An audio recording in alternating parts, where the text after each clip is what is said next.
Luc chapitre 11. Et Luc chapitre 11 à partir du verset 1. Verset 1 au verset 4. Et comme nous sommes dans le mois de prière, le Seigneur m'a amené à parler sur la prière. Et au début de la semaine, j'avais d'abord quelque chose d'autre en tête, mais alors que la semaine s'avançait, j'ai compris que le Seigneur me dirigeait de parler dans ceci. Et j'en ai parlé à Saint-Michel hier, et aujourd'hui, je vais en parler, mais je crois que c'est d'une autre perspective, mais je crois que c'est selon le même esprit. Parce que vous savez, la prière, il n'y a pas 4000 façons de prier. Et la prière, c'est notre manière de nous approcher de Dieu. Et nous voulons prier. Amen. Nous voulons prier. Dans Luc chapitre 11, verset 1, la Bible dit, Jésus priait. Tu as compris que Jésus priait. Jésus priait. Oh.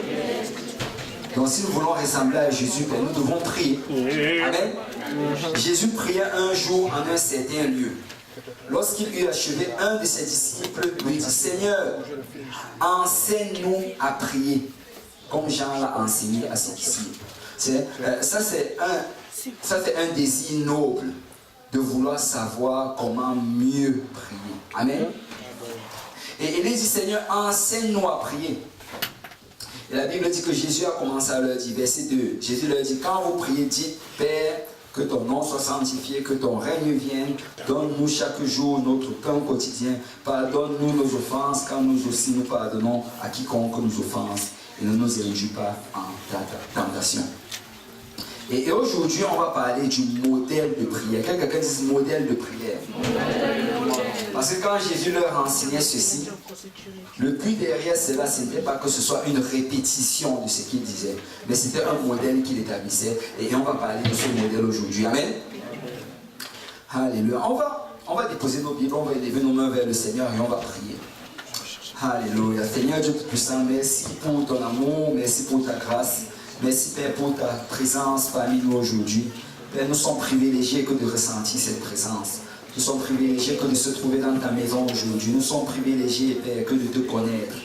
Papa, nous venons, Seigneur, ce soir, alors que nous t'avons loué et que nous t'avons adoré, Père. Alors que ton esprit est déjà manifeste ici et en train de produire, Seigneur, alléluia, des guérisons, des délivrances, des transformations.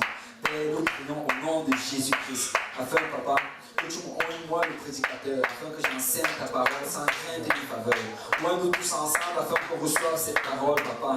Donne-nous de grandir, Père, dans notre relation avec toi. Donne-nous de grandir dans notre vie de prière. Père, je prie, Seigneur, que tu mettes, Seigneur, une semence en nous aujourd'hui, Père, qui va produire du fruit tout au courant de l'année. Et Seigneur, que nous grandissons, Papa, et que nous arrivions à l'endroit où tu veux que nous soyons en ce qui concerne notre vie de prière. Seigneur Jésus, c'est en ton saint nom que nous avons prié. Si l'Assemblée peut dire au nom de Jésus. Au nom de Jésus. Si on peut battre le main pour le Seigneur avant de nous asseoir. Alléluia. Merci Seigneur Jésus. Merci Seigneur. Alléluia. Merci Seigneur. Alléluia. Vous pouvez vous asseoir dans la présence du Seigneur. Vous savez, il y a des façons de prier. Il y a certaines façons qui sont plus efficaces que d'autres.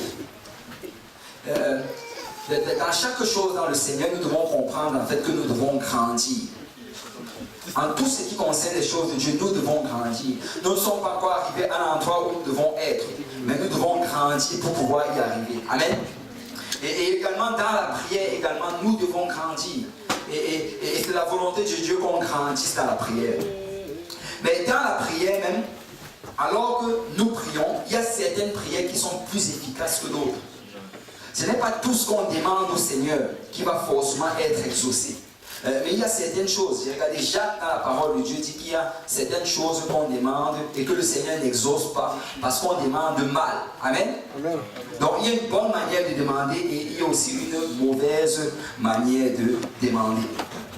Dans 2 Chroniques chapitre 7, verset 14, le Seigneur parle. Il dit, si mon peuple, ce qui est invoqué mon nom. Tu vois, il met d'abord la condition ici. Il dit, si mon peuple. En fait, si nous voulons voir les choses arriver dans le spirituel, ça prend la prière. Amen. Si nous voulons que les choses bougent, ça prend la prière. Le Seigneur a mis la condition, si mon peuple. Je sais qu'il y a des mouvements chrétiens aujourd'hui qui disent même que la prière, ce n'est pas nécessaire.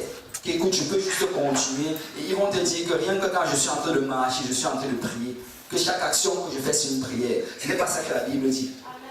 La Bible dit si mon peuple. Ça veut dire que si nous prenons la décision de prier, le Seigneur va faire les choses. Mais là, il met d'autres conditions avec cela. Regardez bien. Il dit si mon peuple, celui qui est invoqué mon nom. La première condition, c'est que le nom de l'Éternel doit être invoqué sur nous. Amen. La première condition, c'est que nous soyons baptisés au nom de Jésus pour le pardon de nos péchés. Et regardez, ce qui fait la différence entre quelqu'un qui est baptisé au nom de Jésus et quelqu'un qui ne l'est pas, c'est une identité. Quand tu portes le nom du Père, ben, tu as accès aux privilèges de la maison. Amen. Quand tu portes le nom du Père, ben, tout l'héritage t'appartient. Quand tu portes le nom du Père, tu peux aller réclamer des choses dans le compte bancaire. Amen.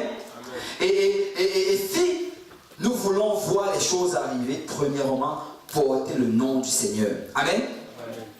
Et il dit cela, celui qui a invoqué mon nom s'humilie. Il demande de s'humilier. Nous devons nous avancer vers Dieu en reconnaissant que Dieu est Dieu. Amen. Vous savez, le problème dans notre génération aujourd'hui, c'est que nous ne sommes pas familiers avec la royauté. Nous avons tous grandi dans des États démocratiques, dans des États, on dit démocratique entre guillemets, on dit République démocratique du Congo, mais je ne sais pas si c'est très démocratique. Mais on a grandi dans des États démocratiques, et dans ces États-là, on nous dit que chacun a son droit de vote, chacun a son droit de parole. Et souvent nous voulons nous approcher de Dieu de cette manière. En se disant que moi aussi j'ai le droit de penser, je suis un penseur libre, je peux décider. Non, non, non. Écoute, la seule voix importante dans le royaume de Dieu, c'est la voix du Seigneur. La seule parole importante, c'est la parole du Seigneur. Écoute, que nous soyons d'accord ou que nous ne soyons pas d'accord, ça n'a aucune importance. Si le Seigneur l'a dit, ainsi soit-il. Ainsi soit-il. Et c'est pourquoi nous devons nous approcher du Seigneur en nous humiliant. En disant, Seigneur, je sais que j'ai des projets dans ma vie, je sais que j'ai des désirs, mais que ta volonté soit faite, que ta parole s'accomplisse dans ma vie. Ce que tu vas décider, je vais m'y aligner. Amen. Et le Seigneur dit qu'une autre condition, c'est qu'on doit s'humilier. Donc nous devons nous humilier. Et l'autre chose, c'est prier. Donc nous devons réellement parler au Seigneur. Le Seigneur veut que nous lui parlons. C'est important de parler au Seigneur. Et on va un peu parler de ça qu'on va s'avancer. Mais il dit par la suite, et cherche ma face. Il y a une grande différence entre prier et chercher la face du Seigneur. C'est tu peux juste prier et parler. Et dire, Seigneur, je veux ceci, je veux cela, je veux ceci, je veux une femme, des enfants, une voiture, une maison. Tu peux demander ces choses au Seigneur. Mais chercher la face du Seigneur, c'est autre chose. Chercher la face du Seigneur, c'est comme arriver avec une page blanche et donner le stylo au Seigneur. Dis, Seigneur, ce que tu veux, ainsi soit-il. C'est ça, chercher la face du Seigneur. Et regardez la dernière chose, et pas la moindre. Et s'il se détourne de ses mauvaises voies, s'il se détourne de ses mauvaises voies, vous savez, quelqu'un qui marche dans la sanctification et prie, sa prière a plus d'effet que quelqu'un qui vit dans le péché. Vous savez, regardez, quand quelqu'un vit dans le péché, souvent on a tendance à penser que oh, Dieu va l'ignorer, Dieu ne va pas l'exaucer. Non, Dieu exauce même les gens qui sont dans le péché. Dieu les exauce. Et le plus bel exemple par rapport à cela, c'est un père qui a 2 enfants. L'un des enfants est très têtu, il n'écoute jamais, il fait toujours contre la volonté de son père, mais l'autre enfant est très obéissant, toujours assidu. Il fait tout ce que son père lui demande. Est-ce que les 2 enfants ont accès au frigo à la maison? Oui. Lui, le père ne va pas empêcher ses 2 enfants. Même son enfant têtu a accès au frigo, il peut aller manger. Bon, quand je dis cela, plusieurs d'entre nous peuvent se reconnaître. Amen. Quand tu as désobéi, est-ce que papa t'a empêché de manger? Non. Est-ce qu'il t'a peut-être donné une correction, mais après tu pouvais aller manger? Amen. Et il n'y a pas de différence en ce qui concerne la provision. Mais vous savez, il y a une différence en ce qui concerne la faveur. l'enfant obéissant aura toujours la faveur de son père. C'est quand l'enfant obéissant va venir, papa, j'ai telle chose avec les amis, j'ai vraiment besoin de quelque chose. Le père sera plus enclin à donner à l'enfant sage. Amen. Et l'enfant non sage, il ne va même pas tenter. Parce qu'il sait ce qu'il a fait. Donc il y a une différence entre quelqu'un qui sait le Seigneur et prie et quelqu'un qui ne sait pas le Seigneur. Il y aura toujours une différence. Et la Bible dit que si tu mets ces conditions-là en place, alors je l'exaucerai des cieux, je lui pardonnerai son péché et je guérirai son pays. Le Seigneur dit qu'il va exaucer les prières. Vous savez, moi je ne veux pas juste une prière qui monte jusqu'au toit de ma maison et ensuite ça redescend. Moi je veux une prière que le Seigneur exauce. Amen. Je ne veux pas juste parler au Seigneur, mais je veux voir la main du Seigneur agir. Il dit, je lui pardonnerai son péché. Je veux que le Seigneur me pardonne mes péchés. C'est quand je regarde ma vie, je réalise que sans la grâce du Seigneur, je n'irai nulle part. Sans le pardon du Seigneur, je n'irai nulle part. Et je convoite, je sollicite le pardon du Seigneur à chaque instant. Et je guérirai son pays. Vous savez, moi, ma prière continuelle, c'est que le Seigneur guérisse le Canada. C'est que le Seigneur guérisse le Québec. C'est que le Seigneur guérisse le Cameroun. C'est que le Seigneur guérisse le Congo, le Gabon, la Côte d'Ivoire. Que le Seigneur guérisse la France. Que le Seigneur étende ses mains afin qu'on voie sa main agir. Amen. Et le Seigneur a mis ces conditions-là. Il a dit, voilà ce qu'il faut faire. Mais vous savez, dans Matthieu chapitre 5, et c'est vraiment là qu'on va rester aujourd'hui, dans Matthieu chapitre 5, à partir du verset 6. On nous rapporte, l'évangéliste Matthieu nous rapporte encore cette même histoire, dans laquelle quelqu'un est venu demander au Seigneur comment prier. Enseigne-nous comment prier. Et on voit comment le Seigneur, il commence à leur parler. Regardez Matthieu chapitre 5, verset 6. La première des choses qu'il dit, c'est lorsque vous priez. Que quelqu'un dise lorsque. C'est la première des choses dont on va parler ici, c'est le moment. Le moment. Lorsque vous priez. Jésus n'a pas dit si vous priez.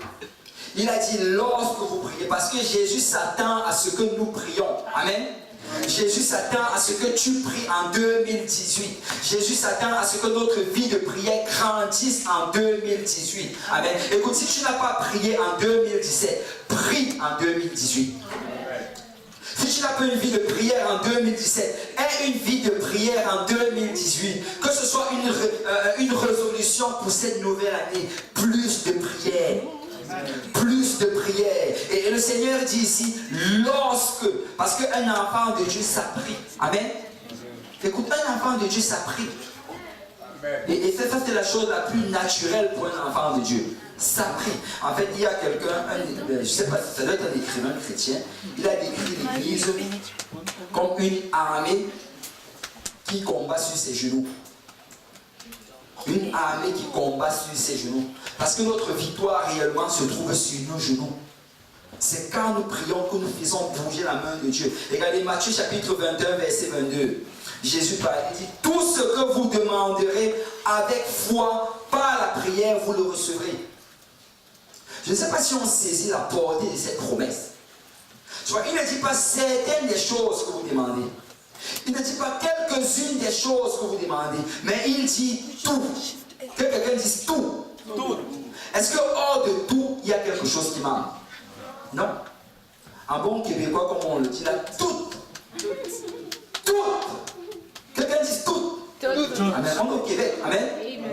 Tout. Tout ce que vous demanderez avec foi par la prière, vous le recevrez. Mais regardez, le Seigneur en disant cela, il a inclus un paramètre à l'intérieur. Il a dit avec foi. Avec foi. Parce qu'il y a certaines prières qui sont faites sans la foi. Et une prière sans la foi ne sera pas exaucée. Parce que ça prend la foi. Mais vous savez, j'aimerais vraiment qu'on enlève de notre tête cette idée mystique au sujet de la foi. On a souvent tendance à penser que la foi, ça va être ce sentiment bizarre que je vais avoir quand je vais prier. Que quand je commence à prier, quand je finis, j'ai ressenti quelque chose, j'ai la foi. Ce n'est pas ça la foi. La Bible dit que nous décrit la foi dans Hébreux chapitre 11, verset 1. La foi est une ferme assurance des choses qu'on espère et une démonstration de celles qu'on ne voit pas. Donc la foi, vraiment, une prière avec foi, c'est une prière dans laquelle, après avoir prié, tu te lèves et tu commences à agir comme si c'est déjà arrivé. C'est ça une prière avec foi. Écoute, j'ai donné l'exemple à Sœur Michel hier, mais je vais encore la redonner ici. Souvent, voilà comment on va agir. On va dire, Seigneur, guéris-moi de ce mal de tête. Et dès qu'on finit de dire, Seigneur, guéris-moi de ce mal de tête, ça ne prend même pas 5 minutes, Tylenol, on avale, on voit. Alléluia. Écoute, je ne dis pas que les médicaments sont mauvais. Tu peux dire, Seigneur, je vais boire ces médicaments, guéris-moi au travers de cela. Amen. Mais si tu dis, Seigneur, guéris-moi sans les médicaments, donne au moins le temps au Seigneur de faire éclater ta gloire dans sa vie. Donne au moins le temps au Seigneur de faire le miracle. Parce que quand tu pries avec foi, après avoir prié, tu te lèves, je suis guéri. Amen. Je suis guéri. Regardez dans Actes chapitre 3, on nous dit que Pierre, il allait avec Jean au temple. Et alors qu'ils arrivaient, ils voient cet infirme qui était assis devant la porte du temple. Bon, là je vois un infirme, il est assis devant la porte du temple. Et là, on regarde derrière, c'est toi David. Et là, quand il arrive, l'infirme le regardait, espérant recevoir quelque chose, c'est ça que la Bible dit. Et là, Pierre l'a regardé, et Pierre lui a dit, argent et or, je n'ai pas, mais ce que j'ai, je te le donne au nom de Jésus-Christ. Lève-toi et marche. Et quand Pierre a fini de dire cela, l'infirme ne s'est pas levé pour marcher. Lisez bien votre Bible. Amen. Lisez la Bible ne dit pas, il ne s'est pas levé pour marcher. Donc, il était toujours assis, il était toujours infirme. Mais qu'est-ce que Pierre a fait? Pierre l'a pris par la main, il l'a mis debout. Et c'est là qu'il a commencé à marcher. Amen. Et ce qu'on doit vraiment saisir derrière cela, c'est que Pierre avait la foi qu'il allait marcher.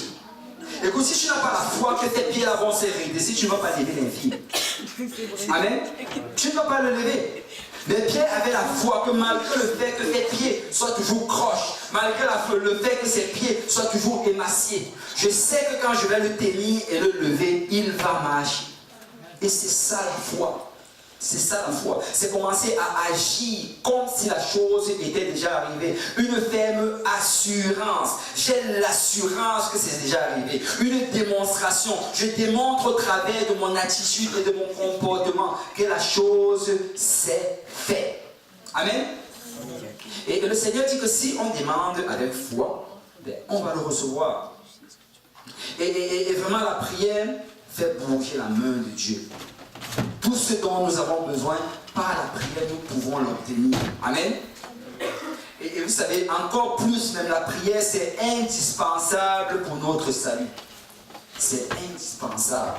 Un chrétien qui ne prie pas, c'est un chrétien sur le couloir de la mort. Un chrétien qui ne prie pas, à un certain moment, quelque chose va arriver, il va tomber. Parce que réellement, c'est Dieu qui nous garde. Tu sais, tu ne te gardes pas toi-même. Tu ne veilles pas sur toi-même. Parce que si tu regardes, il y a des jours où tu es sur le haut de la montagne. Il y a des jours où tu es au fond de la vallée. Mais si tu réussis à persévérer, c'est parce que Dieu te garde. Mais la Bible nous enseigne dans la parole de Dieu que si nous voulons demeurer en Christ, si nous voulons être gardés, nous devons demeurer en Christ. Il a enseigné cela au travers du cep et du sarment. Et le cep, c'est le tronc de l'arbre, le sarment, c'est la branche. Ou bien vice versa. Mais quoi qu'il en soit, ce que Jésus est en train de dire, c'est que lui, il était le tronc de l'arbre et que nous sommes la branche. Écoute, si une branche est coupée de l'arbre, elle n'aura plus la sève. Et à un certain moment, elle va mourir.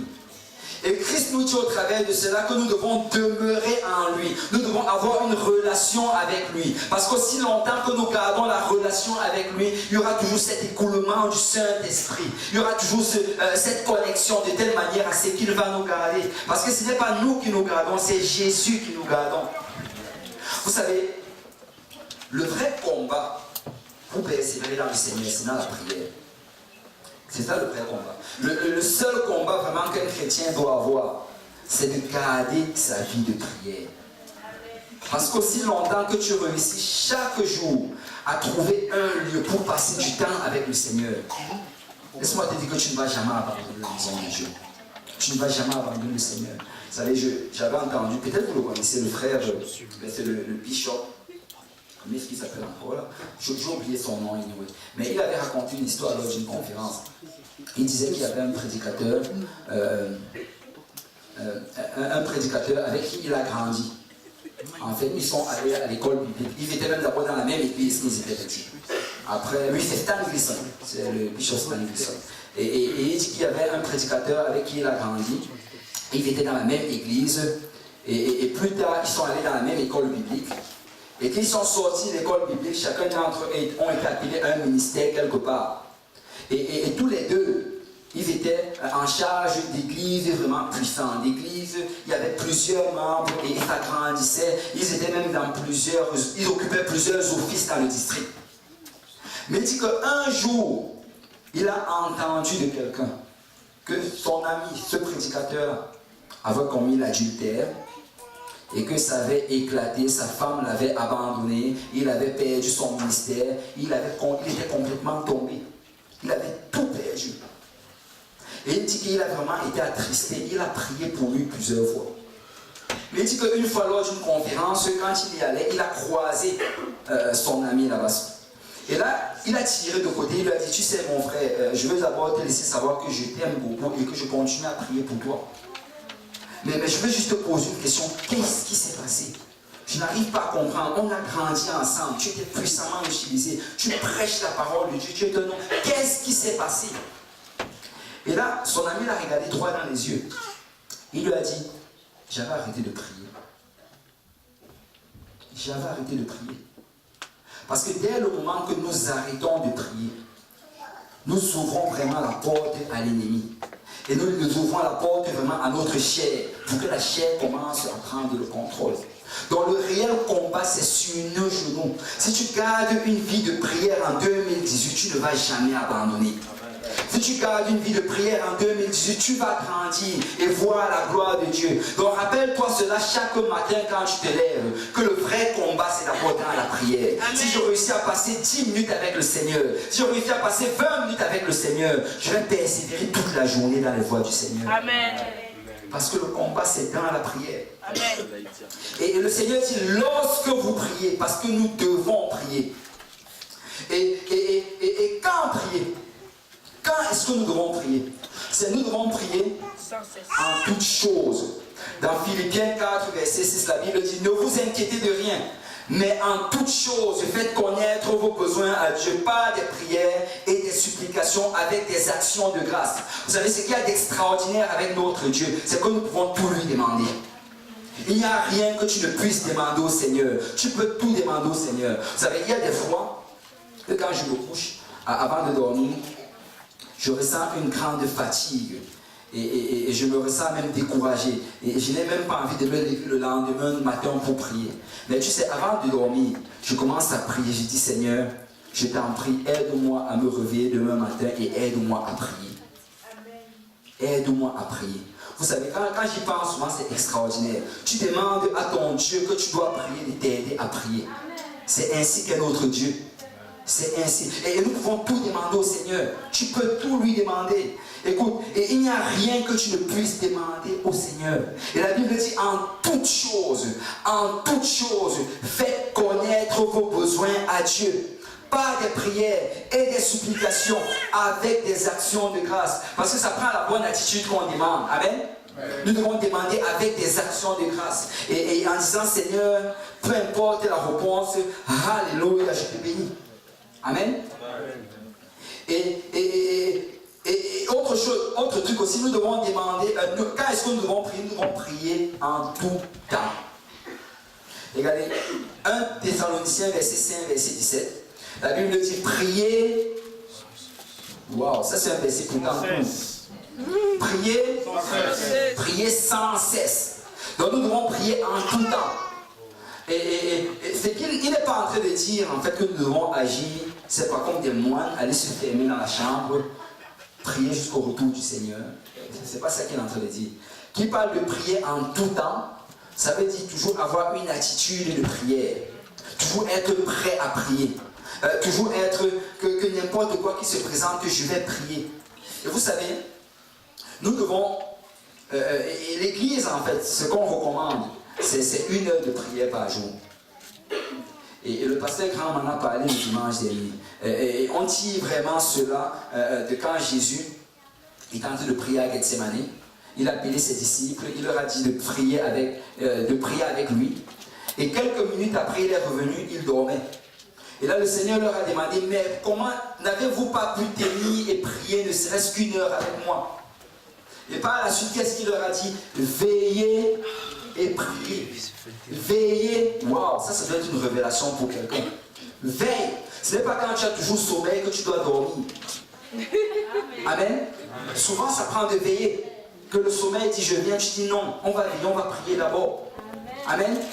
Il dit veillez et priez car la chair est faible, mais l'esprit est bien disposé. Et ce que Jésus leur enseignait là-dedans, c'est que quand nous prions, nous rendons l'esprit fort. Quand nous prions, nous donnons le pouvoir à l'esprit de dominer sur la chair. Et vous savez, plus tard, on voit l'exemple. L'exemple s'est produit directement après. Quand les soldats sont venus, tous ceux-là qui n'avaient pas prié, ils ont fini, ils ont fui. Mais Jésus, le seul qui avait prié, il est resté. Parce que si tu pries, ben, tu vas rester dans le Seigneur.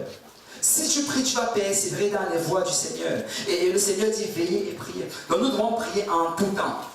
Tu sais, tu peux prier le matin. Tu peux prier à midi, tu peux prier le soir. En fait, tu peux même diviser, si tu dois prier 1 heure, tu peux le diviser même en 3. Bon, on va dire en 4, parce que les calculs, c'est mieux en 4. Non, en 3. 20 minutes le matin, 20 minutes à midi, 20 minutes le soir. Amen. Ou alors en 2, 30 minutes le matin, 30 minutes le soir. Ou alors en 10 même si tu veux. Tu pries 6 minutes chaque fois. Mais nous devons prier. Amen. Et moi j'encourage toujours quelqu'un. Tu sais, souvent c'est mieux de prier le matin. Pourquoi? Parce que la nuit, si tu attends la nuit pour prier, très souvent tu vas arriver sur ton lit et dès que tu vas commencer à prier, après tu vas te réveiller le lendemain matin, ce n'est pas que tu auras prié toute la nuit. Et d'habitude le soir nous sommes fatigués, nous sommes épuisés à cause de tout ce que nous avons fait pendant la journée. Tu sais, ton temps d'intimité avec le Seigneur, parce qu'il y a une prière d'intimité. Et c'est de ça que je suis en train de parler. Il y a un temps que tu dois passer avec le Seigneur. Et ce temps-là, choisis que ce soit le meilleur moment dans la journée. Amen. Parce que nous voulons donner le meilleur au Seigneur. Choisis le moment où tu es le plus à l'aise, le moment où tu es le plus en forme. Et donne cela au Seigneur. Amen. Et nous devons prier. Donc là, on parlait du moment. Mais là, maintenant, après avoir parlé du moment, le Seigneur a parlé maintenant de la motivation. Que quelqu'un dise motivation. Matthieu chapitre 6 verset 5. Lorsque vous priez, ne soyez pas comme les hypocrites qui aiment à prier debout dans les synagogues et au coin des rues pour être vus des hommes. Je vous le dis en vérité, ils reçoivent leur récompense. C'est Jésus ici n'est pas en train de dire que nous ne devons pas prier debout. Parce que tu peux prier debout. Amen. Tu peux prier assis. Je me rappelle de cette histoire-là, je crois que c'est le pasteur qui nous a raconté ça. Ce prédicateur-là qui, lui, son temps de prière, qu'est-ce qu'il fait? Il prend 2 chaises, il met l'une en face de l'autre, il se fait un café, il s'assoit sur une des chaises avec son café, il commence à parler au Seigneur Jésus qui est assis sur l'autre chaise en face. Il prie. Amen. C'est un temps d'intimité avec le Seigneur. Et donc tu peux prier assis, tu peux prier en marchant, tu peux prier en dansant, tu peux prier comme... Mais une chose quand même, c'est mieux de ne pas prier tant couché. Amen. Je sais que plusieurs ont déjà fait cette expérience. C'est mieux. C'est mieux que ton hôtel de prière ne soit pas ton lit. Le lit pour le sommeil et l'hôtel de prière pour la prière. Amen. Et tu peux prier, je ne sais pas, tu peux prier étant à genoux. Donc tu peux prier n'importe comment. Mais ce qu'il est en train de dire ici, C'est dit que ces hypocrites-là aiment prier debout et au coin des rues pour être vus des hommes. Donc il parle de la motivation dans la prière. Tu sais, il est en train de parler des pharisiens qui, quand ils étaient au milieu des autres, ils allaient faire ces longues et ces belles prières. Ils allaient élever la voix pour qu'on les attende de prier. Et vous savez, souvent, on a tendance à vouloir impressionner Dieu avec nos prières. Ou, je dirais même plus, impressionner les hommes. Parce que très souvent, les personnes qui vont faire cela, qui vont prier d'une manière éloquente, à haute voix, au milieu des autres, pour être vus, chez eux, ils ne vont même pas prier. Le seul lieu de prière, c'est dans la maison de Dieu. Pour être le centre de l'attention. Et le Seigneur dit que ce qu'ils font, c'est pour être vus des hommes. Vous savez peut-être que tout le monde regarde cette personne et dit « Waouh, ça c'est un guerrier de prière ». Mais vous savez, Dieu en train de les regarder, il n'est pas impressionné. Il n'est pas impressionné parce qu'il connaît. Tu sais, si tu pries dans un lieu public, assure-toi d'avoir une vie de prière. Ramène également la prière à la maison et prie de la même manière à la maison. Amen. Je ne suis pas en train de dire qu'on ne doit pas prier dans les lieux publics. On doit prier dans les lieux publics. Mais que notre prière à la maison soit plus grande que celle dans les lieux publics. Amen. Et réellement, nous devons avoir une prière. Alléluia. Et le but vraiment de cette vie de prière, là, c'est pour avoir une relation avec le Seigneur. La prière, c'est pour connaître le Seigneur. C'est pour entrer en intimité avec le Seigneur. Et regarde ce que le Seigneur dit ici. Il dit, je vous le dis en vérité, ils reçoivent leur récompense. Parce qu'il y a un principe dans la parole de Dieu. Si tu reçois ta récompense des hommes, ben, Dieu ne se sent plus dans le besoin de te donner une récompense pour cela. C'est si tu veux toujours que les gens te récompensent pour tout ce que tu fais. Mais quand tu vas enseigner une étude biblique, ben, il faut absolument que la personne t'a préparé un repas. Quand tu accompagnes quelqu'un au métro, il faut absolument que la personne te dise merci. Écoute, si tu veux toujours recevoir des récompenses par rapport aux choses, laisse-moi te dire que ton compte bancaire spirituel sera vide. Parce que si tu reçois des récompenses sur cette terre, ben Dieu n'est plus dans le besoin de t'en donner. Il dit, tu reçois ta récompense. Donc ces gens qui s'élèvent et qui font des prières éloquentes, et quand ils finissent de prier, tout le monde applaudit. Alléluia, quel grand guerrier de prière. Le Seigneur dit, coche, il a reçu sa récompense. Et au verset 6, il dit, mais quand tu pries, là il donne la bonne manière. Quand tu pries, entre dans ta chambre, ferme ta porte et prie ton Père qui est dans le lieu secret. Et ton Père qui voit dans le secret te le rendra publiquement. Dans d'autres versions, on dit publiquement.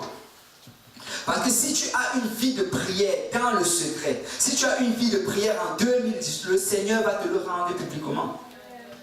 Vous savez, très souvent, on veut juste venir. Et on le voit très souvent, c'est que ce qu'on va faire quand on va avoir une situation quelconque, quand quelqu'un va dire « Oh, j'ai tel problème, je suis malade, priez pour la guérison ». Et là on va voir des gens, ils vont courir, ils vont imposer les mains, ils vont commencer à prier pendant des heures. Alléluia, guéris le Seigneur, guéris le Seigneur, alléluia, guéris le Seigneur. Ils vont prier jusqu'à ce que la sueur va commencer à tomber. Après ils vont combattre contre les démons. Ils vont prier pour la personne pendant 30 minutes. Vous savez, si nous avions une vie de prière à la maison, ça prendrait juste que tu viens, tu touches la personne et tu pries au nom de Jésus et la personne serait guérie. Parce que ce qui se passe réellement, c'est dans le lieu secret. C'est dans le lieu secret que le Seigneur recharge notre batterie spirituelle. C'est dans le lieu secret que le Seigneur nous donne cette énergie spirituelle-là de telle manière que quand nous prions pour les gens, il agit. Mais très souvent, nous ne voulons pas prier dans le lieu secret, mais nous voulons venir dévertir tout ça quand nous sommes en public. Quand tu regardes les miracles dans la Bible, tu ne vois pas les apôtres prier pendant des heures pour les personnes. Au nom de Jésus, lève ton image. Pourquoi? Parce que quand tu regardes même le témoignage, tu réalises que la Bible nous disait toujours qu'ils étaient remplis du Saint-Esprit. On dit Pierre rempli du Saint-Esprit, Paul rempli du Saint-Esprit. Tu sais quoi? Nous devons être remplis du Saint-Esprit avant de sortir de chez nous le matin. Nous devons être remplis du Saint-Esprit à n'importe quel moment avant d'aller évangéliser. Nous devons être remplis du Saint-Esprit avant de venir dans la maison du Seigneur.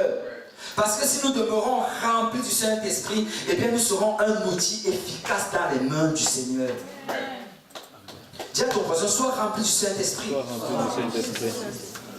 Et parce que si nous connaissons le Seigneur, si nous passons du temps intime avec le Seigneur pourra faire de plus grandes choses avec nous. Amen. Et donc notre motivation, c'est de connaître Dieu, être semblable au Seigneur. La troisième chose maintenant, c'est la manière. Le Seigneur Jésus a adressé la manière. Que quelqu'un dise manière. Manière.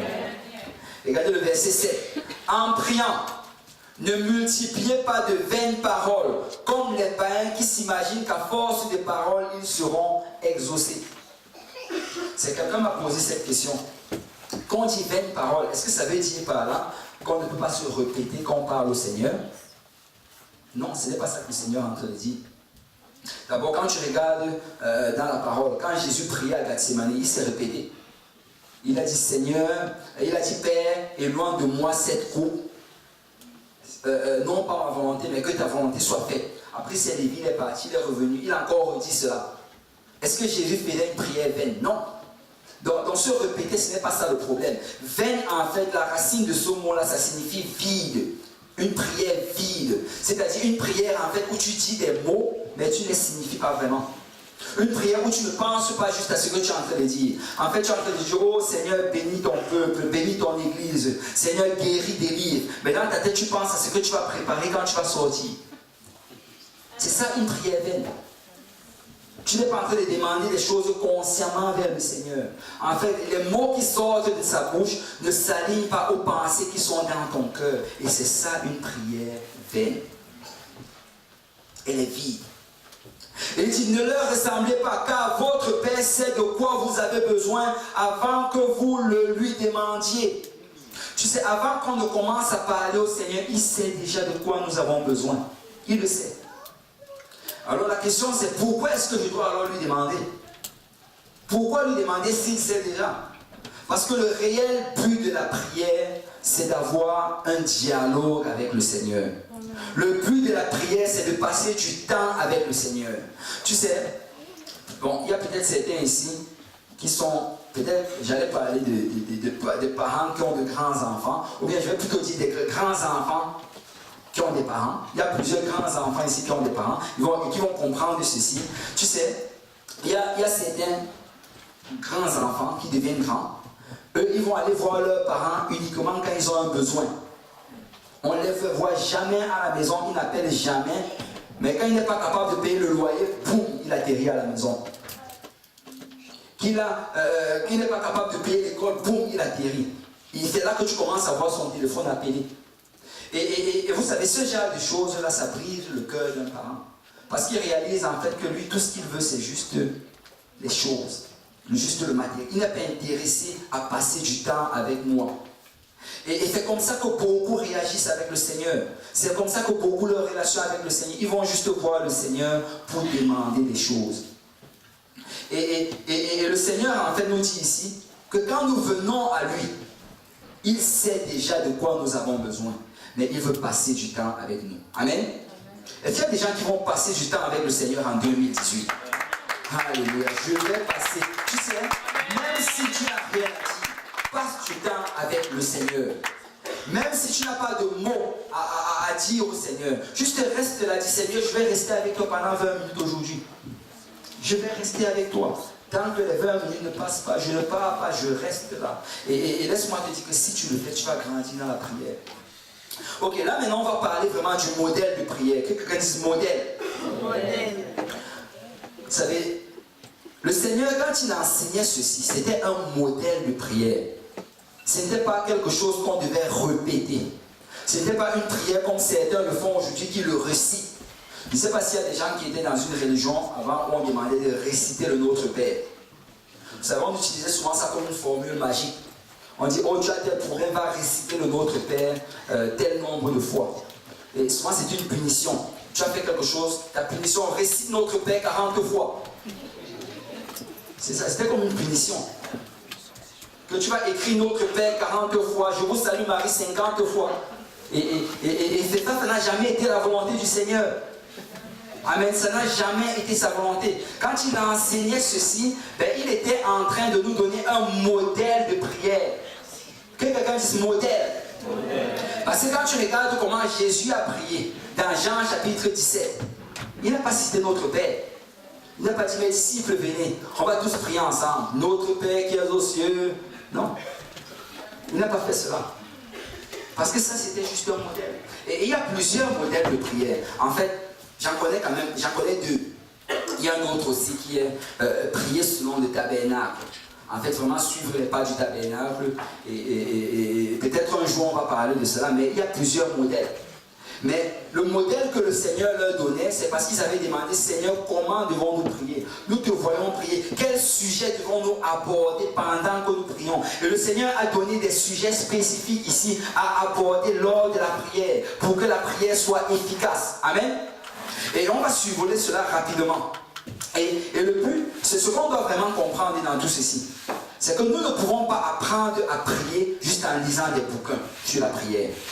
Nous ne pouvons pas apprendre à prier en écoutant des prédications sur la prière. La prière, ça vient avec la pratique. Nous apprenons à prier en priant. Amen. Donc écoute, si tu as de la difficulté à prier, commence à prier. Et tu vas voir comment, alors que tu persévères dans cela, tu vas pouvoir prier. Et là, il donne le modèle. Et on va survoler le modèle rapidement. Et là, il commence dans Matthieu chapitre 6, verset 10. Il dit, notre Père qui es aux cieux, en fait, verset 9 d'abord, notre Père qui es aux cieux, que ton nom soit sanctifié. Ça, c'est la première partie et c'est la louange. Que quelqu'un dise louange. Nous devons toujours commencer notre prière par la louange. Nous devons élever le Seigneur. Tu sais, la louange réellement, ça amène la présence du Seigneur.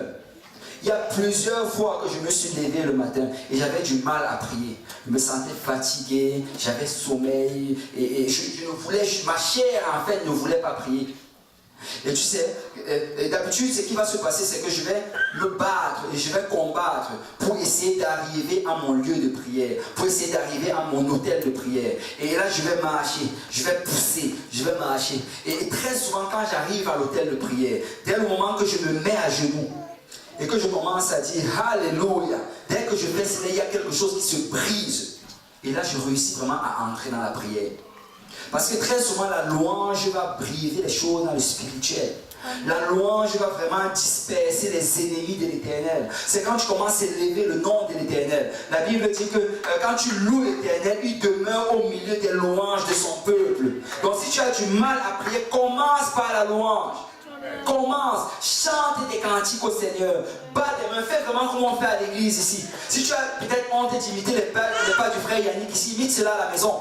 Commence à faire les choses. Loue le Seigneur, bats tes mains, chante, danse, personne ne te voit. Mais Dieu approuve cela. Parce que la louange, c'est pour le Seigneur. Donc commence par la louange.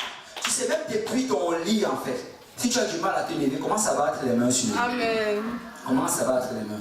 Après, commence à crier Alléluia, Alléluia, Alléluia. Tu vas voir comment tu vas commencer à te lever sans même te rendre compte. Après, tu vas chanter, tu vas danser et tu vas vraiment rentrer dans la présence du Seigneur. Amen. Donc, nous devons commencer par la louange. Et tu sais, une chose importante dans la louange, c'est que il faut louer le Seigneur pour ce qu'il a fait pour toi. Tu sais, j'en ai parlé la dernière fois. Notre gros problème souvent, c'est un problème de gratitude. Nous n'avons pas la gratitude pour ce que le Seigneur a fait pour nous. Nous allons toujours regarder ce qui nous manque, ce que nous n'avons pas, ce que nous aurions dû avoir, ce que tel ou tel a et que nous n'avions pas. Si nous prenions plus le temps de regarder ce que Dieu a fait pour nous, nous serions plus heureux dans le Seigneur. Si nous prenons plus de temps de réaliser cela, c'est chaque matin quand tu te lèves et dis merci Seigneur parce que je suis sauvé. Merci Seigneur parce que je te sers. Merci parce que je suis dans ta maison. Merci parce qu'il y a des frères et des sœurs avec qui je te loue et je t'adore. Merci parce qu'il y a plusieurs personnes avec qui j'étais dans le monde. Mais me voici aujourd'hui qui te sert. Amen. Merci parce que j'ai mes deux pieds, je suis capable de marcher. Merci parce que j'ai mes deux mains, je suis capable de te louer. Merci pour ma famille. Tu sais, si nous commençons à regarder les choses que Dieu a fait pour nous, nous allons passer une bonne journée. Donc commençons par la louange. Remercions le Seigneur. Parce que la louange réellement, c'est dire merci au Seigneur pour ce qu'il a fait pour toi. Écoute, la deuxième partie, Matthieu chapitre 6, verset 10. Il dit que ton règne vienne, que ta volonté soit faite sur la terre comme au ciel. Et la deuxième partie, ça parle vraiment de la soumission. Quelqu'un dit soumission. Ici, il dit que ton règne vienne. Règne, ça signifie roi. Sois roi dans ma vie aujourd'hui, Seigneur. Sois roi dans mes pensées. Sois roi dans mes actions. Que chaque mot qui sorte de ma bouche soit sous ta direction. Et nous devons commencer cela, notre prière chaque matin en parlant, Seigneur, sois roi. Je veux que tu règnes dans ma vie. Je veux que tu règnes dans ma famille. Règne à mon lieu de travail. Règne dans ton église. Nous devons appeler l'Éternel comme roi dans notre vie chaque jour. Et il dit que ta volonté soit faite. Ça veut dire qu'on doit appeler la volonté du Seigneur. Vous savez, si nous faisons ces choses chaque matin, c'est que nous allons plus marcher dans la volonté du Seigneur. Mais nous devons l'appeler. Nous devons l'appeler. Seigneur, que ta volonté soit faite. Et ça, c'est vraiment la partie de chercher la face du Seigneur. Je cherche ta face, Seigneur. Je veux que ta volonté soit faite. Et tu peux vraiment visualiser toute ta journée pendant que tu fais cela. Et commencer à dire, Seigneur, que ta volonté soit faite dans mon école. Que ce soit fait dans ma famille. Que ce soit fait dans mon travail. Partout où je vais. Que ta volonté soit faite. Pas ma volonté, Seigneur, mais que ta volonté soit faite. Et c'est après avoir fait cela maintenant que là, Matthieu 6, verset 11, donne-nous aujourd'hui notre pain quotidien. C'est après avoir appelé la volonté du Seigneur, c'est là maintenant qu'il parle de donner. Mais le problème avec nous, c'est que nous commençons toujours par d'abord donner. Vous savez, c'est comme ces gens-là qui commencent à bâtir une maison sans consulter l'architecte. Et c'est quand ils ont déjà établi plusieurs murs et qu'ils réalisent en fait que les choses ne marchent pas, qu'ils se tournent vers l'architecte et disent, mais fais pour voir les plans. Non. En fait, avant de bâtir, regarde d'abord les plans. Avant de bâtir, vois d'abord le Seigneur. Seigneur, c'est quoi que tu veux pour moi aujourd'hui? Je ne veux pas faire quelque chose que tu ne veux pas que je fasse. Je ne veux pas m'embarquer dans des choses que tu ne veux pas que je m'embarque. Montre-moi le programme pour aujourd'hui, Seigneur. Et tu sais, tu peux passer 10 minutes dans cela. Souvent, on regarde, on parle d'une heure de prière. Comment prier une heure? Écoute, chacune de ces choses-là, tu peux même passer déjà une heure. Rien que dans ça. Rien qu'à louer le Seigneur, rien qu'à demander la volonté de Dieu dans chacune des choses de ta journée. Et la troisième chose, comme j'ai dit, c'est donne. Et tu sais, quand il parle de donne-nous notre pain quotidien, il n'est pas en train de parler de la nourriture. C'est que certains leur prière, c'est Seigneur, qu'est-ce que je vais manger aujourd'hui? Mais il ne parle pas de la nourriture ici. Écoute, le Seigneur, on n'a pas besoin de lui demander des choses pour qu'il nous donne. Amen. Les biens matériels, le Seigneur nous les donne. Quand il parle de donne, le pain dont il parle ici, c'est la parole de vie. Seigneur, parle dans ma vie aujourd'hui. Parle dans chacune des situations de ma vie. Parle dans chacune des choses dont je vais faire face. Une parole pour moi aujourd'hui, Seigneur. La chose dont nous avons le plus besoin, c'est la parole du Seigneur. C'est si tu avais la parole du Seigneur pour chaque situation dans ta vie, tu allais réussir dans toutes choses. Dans toutes choses. Donc ce qu'on demande, c'est Seigneur, une parole. Rappelez-vous de Salomon. Salomon, quand venait le temps où il devait régner, la prière qu'il a fait au Seigneur, il a dit, Seigneur, donne-moi la sagesse. On sait que la sagesse de Dieu, c'est la parole du Seigneur. Donne-moi la sagesse afin que je puisse diriger ton peuple. Mais après avoir demandé la sagesse, le Seigneur a regardé, il a dit, j'apprécie cela. Tu as demandé ce qu'il fallait demander. Et là, le Seigneur lui a donné la sagesse, mais par la suite, il lui a donné la richesse, il lui a donné la gloire, il lui a donné la puissance. Pourquoi? Et la Bible nous le donne encore comme principe dans le livre de Matthieu. Ça dit, cherchez premièrement le royaume et la justice de Dieu, et toutes les autres choses vont vous être données. Donc, au lieu de prier pour les biens matériels, prie pour la volonté de Dieu dans ta vie. Au lieu de prier pour que Dieu te donne un travail, te bénisse avec ceci et cela, prie pour la volonté de Dieu. Parce que si tu dis, Seigneur, je veux ton pain pour aujourd'hui, je veux ta parole pour aujourd'hui, je veux ta volonté pour aujourd'hui, Dieu veut te bénir. Dieu veut te bénir. Donc passons plus le temps à chercher la face du Seigneur. Chercher sa face. Et regardez, Jean chapitre 14, verset 13. Souvent on lit ceci, on l'interprète mal. Jean 14, verset 13, la Bible dit, « Et tout ce que vous demanderez en mon nom, je le ferai. » Et vous savez, souvent on lit cela dans le sens que oh, ça veut dire qu'on peut demander n'importe quoi et à la fin on colle le nom de Jésus. Il y a certaines personnes qui utilisent même ça pour maudire les gens. Je te maudis au nom de Jésus. C'est en son nom. Non, ce n'est pas ça. Quand il parle de demander en son nom, ça veut dire demander dans sa volonté. Écoutez, je vais prendre un exemple. Si par exemple je dis, ok, sœur Becky, est-ce que tu peux aller demander à la sœur Marie-Aïda de me donner les 10 000 $ qu'elle a dans sa poche? Waouh, il n'y a aucune personne qui a la foi ici. Et là, la sœur Becky se lève et elle part voir la sœur Marie-Aïda. Qu'est-ce qu'elle va lui dire? Elle va lui dire, sœur Marie-Aïda, le pasteur Lionel demande que tu donnes les 10 000 $ qui sont dans ta poche. Bon, elle ne va pas dire, je veux les dire, parce que ça c'est un peu comme s'exposer, quoi. Marie-Aïda va dire, mais tu me cherches des problèmes. Elle va dire, le pasteur Lionel, elle va renvoyer ça sur moi. Pourquoi? Parce que c'est moi qui l'ai envoyé demander. Et c'est ça, demander en son nom. Donc quand le Seigneur Jésus dit demander en mon nom, ça veut dire demander les choses dans ma volonté. Demander les choses selon ma parole. Donc si nous voyons voir le Seigneur agir et exaucer nos prières, nous devons demander les choses en son nom. Amen. Et le Seigneur dit demander en mon nom. Et Salomon, il a demandé les choses de Dieu, et le Seigneur lui a donné tout le reste. Donc nous allons plus passer le temps à chercher la face du Seigneur. Amen. Ok, la quatrième partie maintenant c'est le pardon. Quelqu'un dit pardon. Donc après avoir fait cela maintenant, il dit pardonne-nous nos offenses comme nous aussi nous pardonnons à ceux qui nous ont offensés. Il demande, et ça c'est une partie très importante.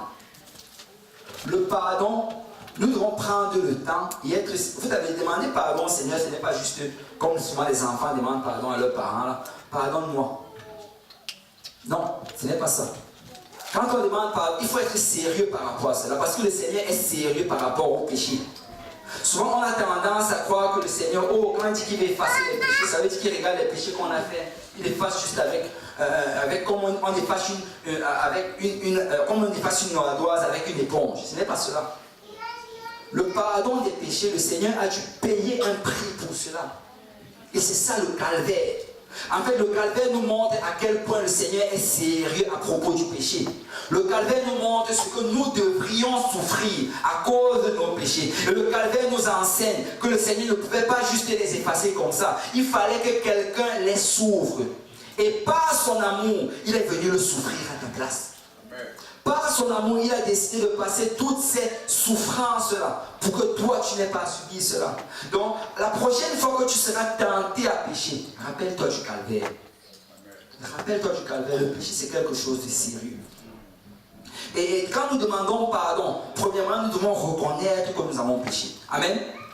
Nous devons reconnaître. Je sais que beaucoup aujourd'hui, dans notre génération, les gens n'aiment pas reconnaître. En fait, ils vont venir demander pardon, ça veut dire les justifications. J'ai fait ceci, cela, mais ce n'était pas de ma faute, c'était la faute de l'autre. Pardonne-moi. Il n'y a pas de pardon là-dedans. Il n'y a pas de regret là-dedans. En fait, quand tu viens demander pardon, regrette ce que tu as fait. Et oublie ce que l'autre a fait. La faute de l'autre ne justifie pas ta faute. Regarde uniquement ce qui est en toi. Wow, ce verset n'arrête pas de revenir. Occupe-toi de tes problèmes. J'ai dit un verset, bon, cette parole. Occupe-toi de tes péchés. Demande pardon pour tes péchés. Et prie pour que le Seigneur aide l'autre. Arrêtons d'accuser l'un l'autre, ceci, cela. Écoute, occupe-toi de tes péchés. Et il dit ici, premièrement, nous devons d'abord reconnaître que nous avons péché. Regretter que nous avons péché. Vous savez, il y a des gens, en fait, qui ne regrettent pas leur péché. Il y a des gens qui sont juste tristes parce qu'on les a attrapés. Ils ne sont pas tristes d'avoir péché, ils sont tristes parce qu'on les a attrapés. Et il n'y a pas de regret là-dedans. Un regret, c'est être sincère, que je reconnais que j'ai fait cela et je prends l'engagement de changer. Je prends les dispositions nécessaires pour changer. Et c'est ça la repentance. Peuple de Dieu, Dieu nous appelle à la repentance et non à la confession. Amen. Nous devons nous repentir. Le matin vraiment ou le soir quand tu pries, prends le temps de regarder ce que tu as fait. Demande pardon au Seigneur et prends des décisions drastiques pour changer cela. Amen. Pour changer, il faut se repentir. Ça me ramène toujours l'histoire. Je crois que c'est le pasteur qui avait raconté cela. Il disait que c'est, je crois que c'est en Irlande, si je ne me trompe pas. Il y avait un jeune homme, il avait une sœur, et il allait voir un jour le prêtre. Et là, quand il est entré dans le confessorat, il fait à fille, il dit pardonne-moi mon père parce que j'ai péché. Et là, le père lui demande qu'est-ce que tu as fait mon fils? Et là, il commence à raconter en fait, père, j'ai commis 2 péchés. Là, le père, 2. Mais il a dit j'ai commis 2 péchés. Et là, par la suite, il dit raconte. Il commence à raconter. Il dit, eh bien, il y a un jeune homme et il a manqué de respect à ma soeur et il était vraiment impoli et je n'ai vraiment pas apprécié cela, après je lui ai cassé la gueule. Et là, le prêtre nous dit, ok, ce que tu as fait mon fils est très mauvais. Il dit, va, prie, je vous salue Marie 50 fois, après prie notre Père qui est aux cieux 30 fois, tes péchés te sont pardonnés. Après, le jeune homme se lève, tout fier, il est en train de partir. Et alors qu'il est en train de descendre les escaliers de la paroisse, le père sort en courant avec sa soutane. Il vient du haut des escaliers. Il dit, mon fils, mon fils. Et le jeune homme se retourne. Il dit, tu m'avais dit que tu avais 2 péchés, mais tu as raconté seulement un, c'est quoi l'autre? Et là, le jeune homme lui dit, en fait, le deuxième péché, c'est que je t'ai menti parce que je n'ai pas encore fait. Je suis en train de lui casser la gueule. En fait, c'est évident que ce jeune homme-là ne s'était pas repenti. Amen.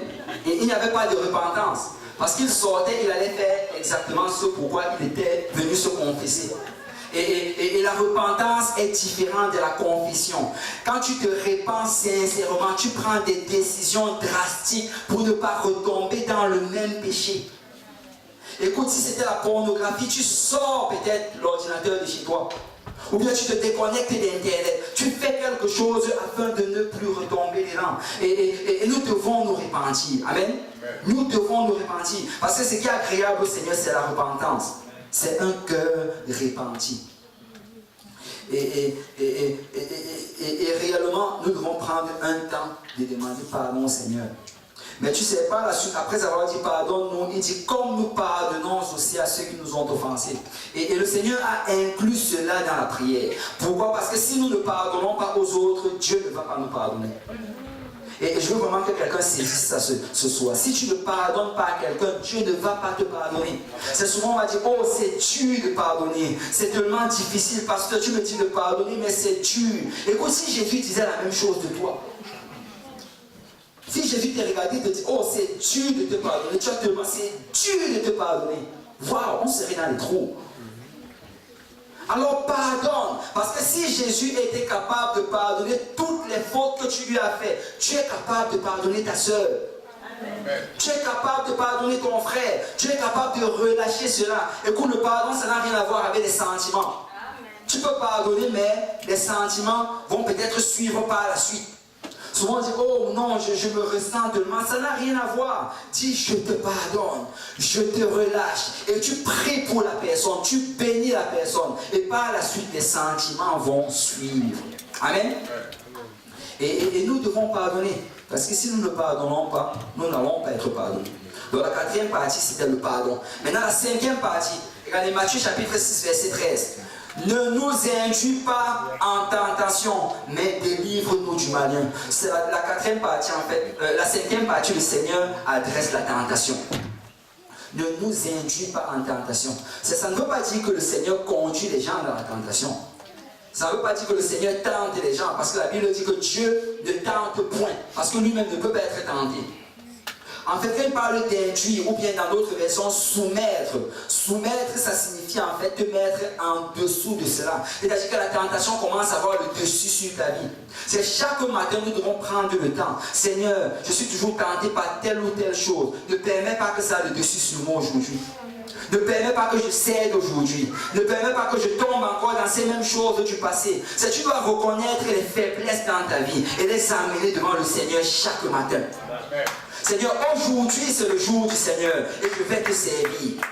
Aujourd'hui c'est un jour où je vais marcher dans la pureté et dans la sanctification. Ne me soumets pas à la tentation, Seigneur. Et nous devons le demander au Seigneur chaque matin. C'est si nous faisons ces choses-ci, nous allons marcher selon la parole du Seigneur. Nous allons vivre dans la sainteté et dans la pureté. Et il dit, délivre-nous du malin.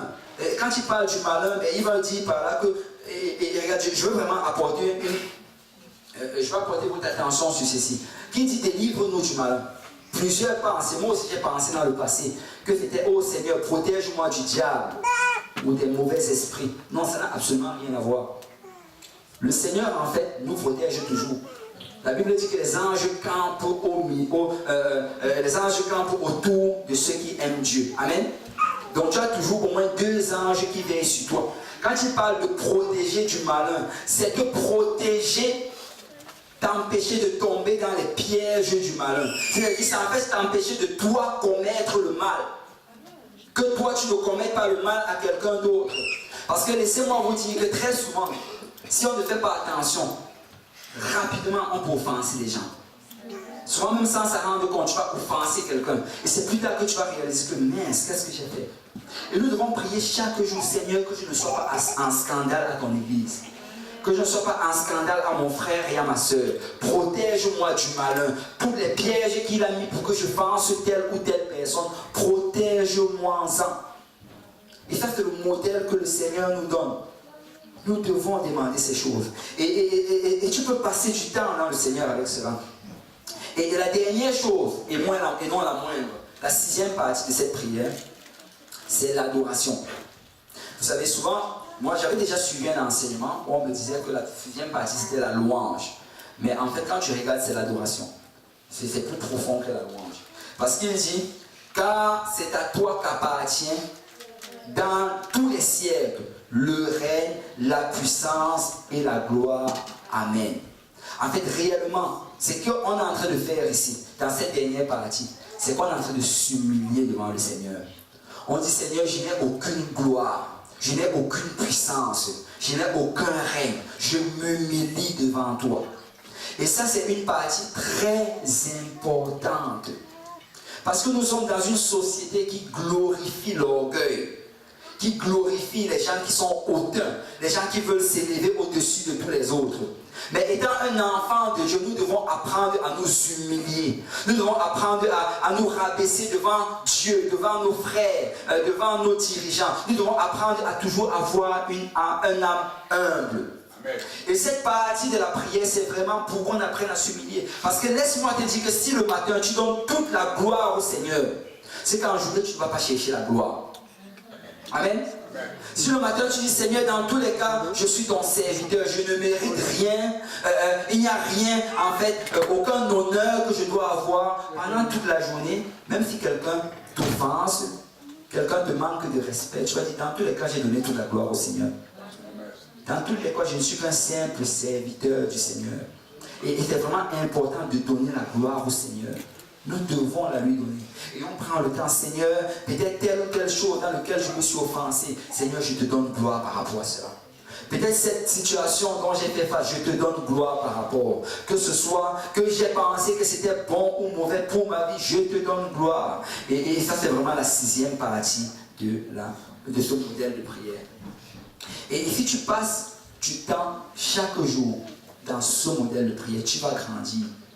Tu vas grandir. Je l'ai expérimenté moi-même. Et je t'assure que peut-être quand tu vas commencer, tu vas peut-être passer, je ne sais pas, 20 minutes. Mais après un moment, tu vas réaliser que les choses vont s'améliorer. Ta vie de prière va grandir. Et tu auras plus envie de rester dans la présence du Seigneur. Et ces 20 minutes vont devenir 30 minutes. Après, ça va devenir 40 minutes. Et après, 1 heure. Et un jour, tu vas te retrouver à 2 heures. Mais ça prend de prier selon le modèle du Seigneur. Amen. Parce qu'une prière efficace dans le Seigneur, c'est une prière selon sa volonté. Et tu sais, cette prière, en fait, tu peux la prier pour toi-même et tu peux aussi la prier pour les autres.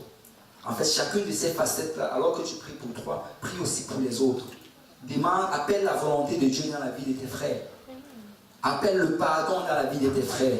Appelle la volonté de Dieu dans son église, dans la vie de tes pasteurs. Et ce sont vraiment des choses qu'on doit mettre en pratique. Regardez, Jacques chapitre 5, verset 16. La Bible dit, la prière fervente du juste a une grande efficace. Vous savez, la prière n'est pas efficace en elle-même, mais c'est la prière fervente qui est efficace. Elle doit être fervente. Elle doit être persévérante. C'est certain, on pensait souvent que si j'ai déjà demandé une chose au Seigneur, je n'ai plus besoin de lui demander. Non, non, non. Le Seigneur veut qu'on retourne encore lui demander les mêmes choses. Si tu sais que c'est dans ta volonté, tu retournes. Parce qu'une prière efficace, c'est une prière fervente. Et on va finir avec ceci. Dans Luc chapitre 11, qu'on a lu en introduction, on nous dit que Jésus priait un jour en un certain lieu. Et on dit, lorsqu'il lui achevait, un de ses disciples lui dit, Seigneur, enseigne-nous à prier comme Jean a enseigné à tes disciples. Et là, il a commencé à leur dire ce que nous venons d'étudier tantôt. Il leur a donné le modèle de prière. Et après avoir fait cela, au verset 5, regardez ce qu'il dit. Il leur dit encore, si l'un de vous a un ami, et qu'il aille le trouver au milieu de la nuit pour lui dire, ami, prête-moi 3 pains. Car un de mes amis est arrivé de voyage chez moi et je n'ai rien à lui offrir. Et si de l'intérieur de sa maison cet ami lui répond, ne m'importune pas, la porte est déjà fermée, mes enfants et moi sommes au lit, je ne puis me lever pour te donner des pains. Je vous le dis, même s'il ne se levait pas pour les lui donner, parce que c'est son ami, il se leverait à cause de son importunité. Quelqu'un dit importunité. Il lui donnerait tout ce dont il a besoin. Et moi je vous dis, demandez et l'on vous donnera, cherchez et vous trouverez, frappez et l'on vous ouvrira. Car quiconque demande reçoit, celui qui cherche trouve, et l'on ouvre à celui qui frappe. Et Jésus a raconté cette histoire juste après avoir enseigné le modèle de prière. Et le but vraiment de cette histoire, c'est qu'il voulait établir un principe dans la prière. C'est qu'une prière efficace, c'est une prière dans laquelle on importune le Seigneur. C'est tant que tu n'as pas importuné le Seigneur dans ta prière, elle n'est pas efficace. Tant que tu n'as pas importuné, ne t'attends pas à recevoir une réponse. Tu sais, là il donne l'exemple de cet homme. Il dit en fait que cet homme, il avait des visiteurs très tard dans la nuit. Supposons que c'était minuit. Et là, il va voir son voisin parce qu'il n'avait pas de pain, il n'avait pas de quoi recevoir ses visiteurs. Et là, il cogne.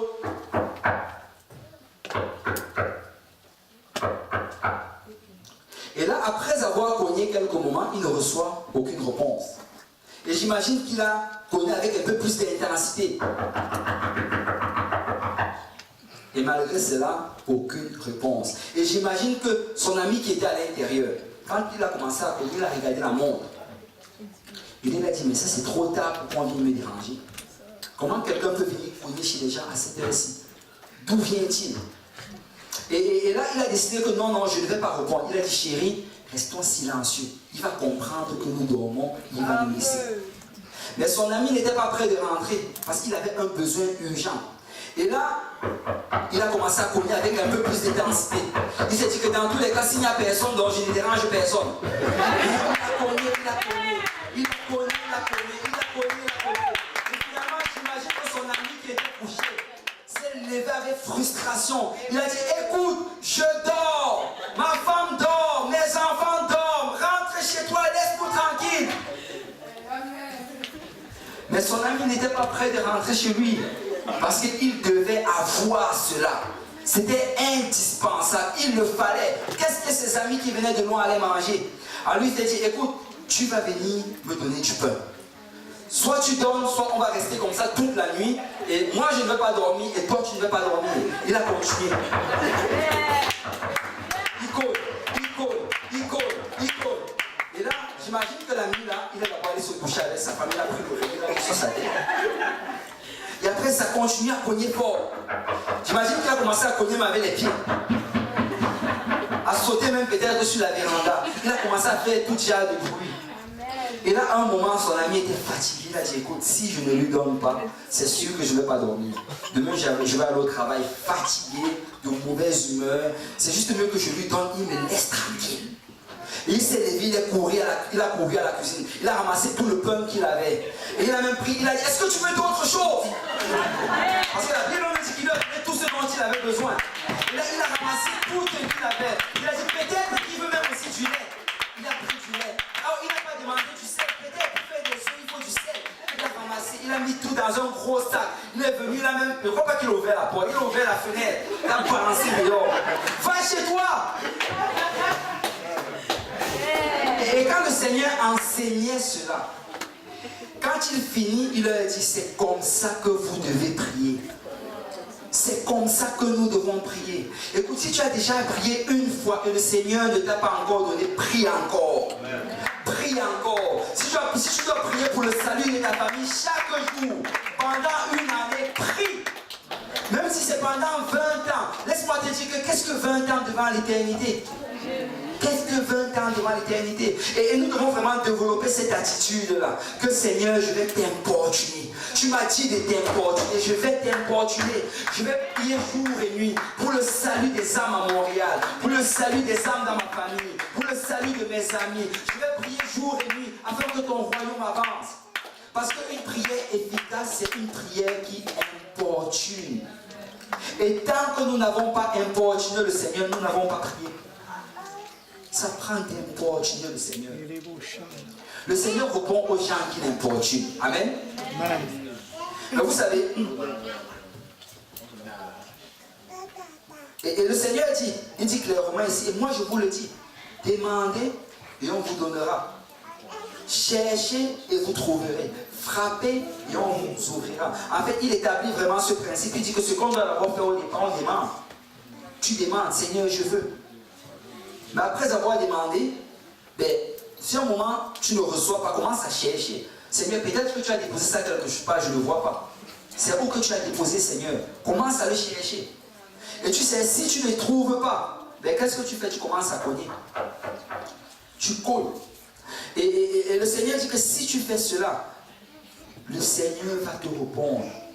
Il va te répondre. Et je veux vraiment dire à quelqu'un, écoute, en 2018, il faut prier. Il faut prier. Réalise que chaque fois que tu pries, c'est comme une autre couche que tu es en train d'ajouter sur ta demande d'avant. Vous savez, je ne sais pas s'il y a des gens qui ont déjà fait la peinture, mais quand tu fais la peinture, plus tu ajoutes des couches, plus c'est beau. Amen. Si tu mets juste du primer, là, écoute, ta maison ne sera pas belle. Ça prend qu'après le primer, tu mets une première couche. Après cela, tu mets une deuxième couche. Et si tu as beaucoup d'argent, tu mets encore d'autres couches. Parce que chaque fois que tu ajoutes une couche, c'est encore plus beau. Et le Seigneur dit que dans notre prière, nous devons retourner en lui en prière. Il faut vraiment que nous soyons ceux-là qui anticipons chaque matin. Seigneur, je t'ai demandé cela hier matin. Aujourd'hui, je ne l'ai pas vu. Oh, alléluia. Demain matin, tu vas m'entendre. Tu m'as dit de t'importuner, Seigneur, tu vas m'entendre. Et le Seigneur veut qu'on l'importune. Le Seigneur veut qu'on revienne encore et encore, parce que c'est ça la prière efficace. Et comme je disais tantôt, le vrai combat, c'est dans notre vie de prière. Parce que si nous prions, nous allons voir la gloire du Seigneur. Amen. On peut s'élever dans la présence du Seigneur.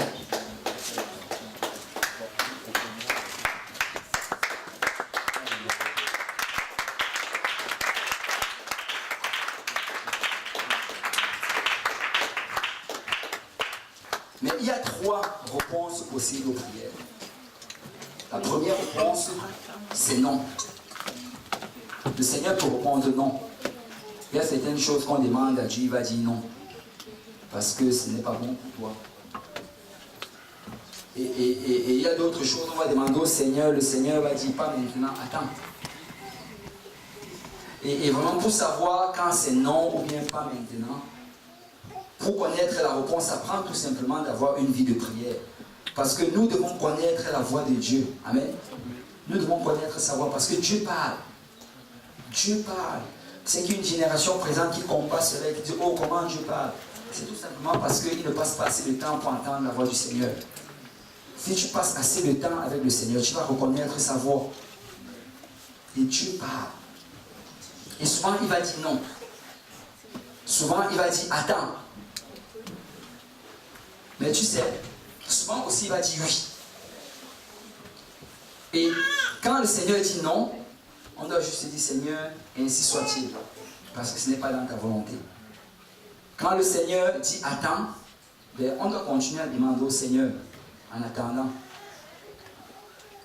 On demande dans la volonté du Seigneur. Si c'est ta volonté et tu m'as dit d'attendre, que ça se fasse au jour que tu as prévu, je vais attendre et je vais te louer pour cela.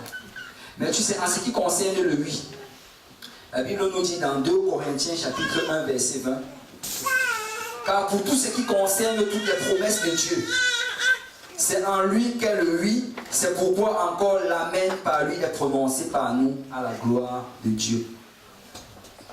Et la Bible nous dit en fait ici que en ce qui concerne toutes les promesses du Seigneur, c'est toujours oui. Donc quand tu demandes une chose qui est dans la promesse du Seigneur, c'est toujours oui. Toujours, sans aucun doute, c'est oui. C'est pourquoi nous devons connaître les promesses du Seigneur, lire notre parole. Mais quand tu sais que c'est la promesse du Seigneur, que c'est le oui, c'est là que tu dois avoir une prière qui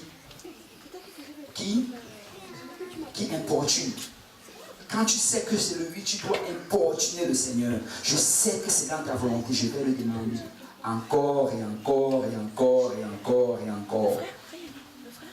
Donc, je voulais vraiment parler à quelqu'un aujourd'hui et lui dire, importune le Seigneur.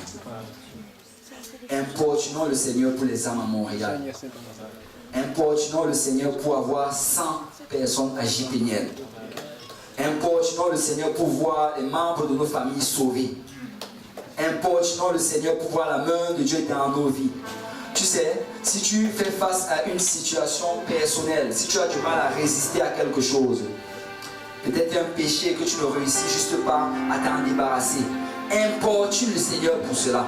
Chaque jour, vois le Seigneur, dis Seigneur, je te l'avais demandé hier, je sais que ce n'est pas dans ta volonté, délivre-moi de ce péché. Je ne veux plus le commettre. Importune le Seigneur. Si tu as des personnes à qui tu enseignes l'étude biblique et ils ne sont pas fidèles, importune le Seigneur pour eux. Seigneur, il faut qu'ils soient fidèles. Ils doivent être fidèles. C'est ta volonté qu'ils soient sauvés. Si tu as des parents qui te persécutent, importune le Seigneur. Seigneur, délivre-les, qu'ils te servent. Et nous devons importuner le Seigneur. Amen. Parce qu'une prière efficace, c'est une prière qui importune. Une prière efficace, c'est une prière où chaque jour, nous allons voir le Seigneur et dire, Seigneur, me voici encore. Je suis à ta porte et je frappe. Je suis à ta porte et je frappe. Alors, s'il y a des gens qui vont importuner le Seigneur en 2018, si on peut s'avancer, on va prendre le temps de prier. Et si on peut vraiment prendre le temps de bâtir notre hôtel aujourd'hui. Dis Seigneur, aujourd'hui je bâtis mon hôtel. Aujourd'hui je m'engage à te rencontrer chaque jour en 2018. Je m'engage à chercher ta face. Je m'engage à chercher ta volonté. Je m'engage, Seigneur, à connaître ta voix. Je dois connaître ta voix. Car tes brebis connaissent ta voix et te suivent. Père, je m'engage, Papa, à rentrer dans une plus grande dimension. Alléluia. Alléluia. Si quelqu'un peut parler au Seigneur, me voici, Seigneur. Me voici, Seigneur. Me voici, Seigneur. Alléluia.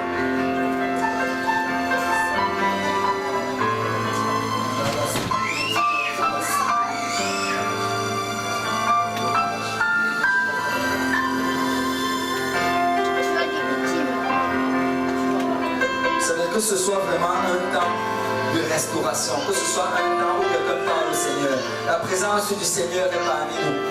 Alléluia.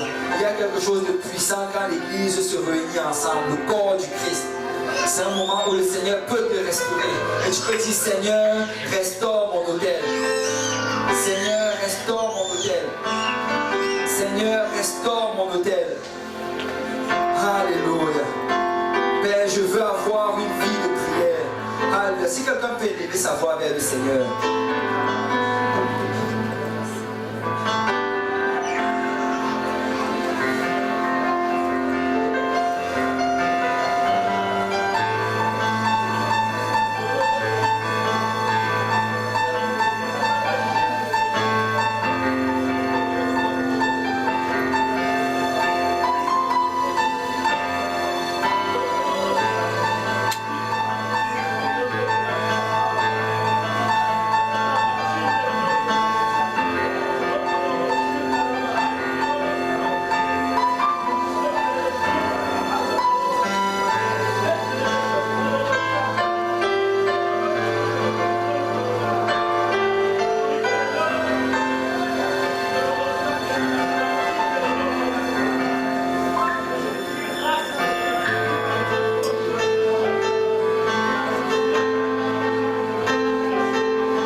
Alléluia, gloire au Seigneur.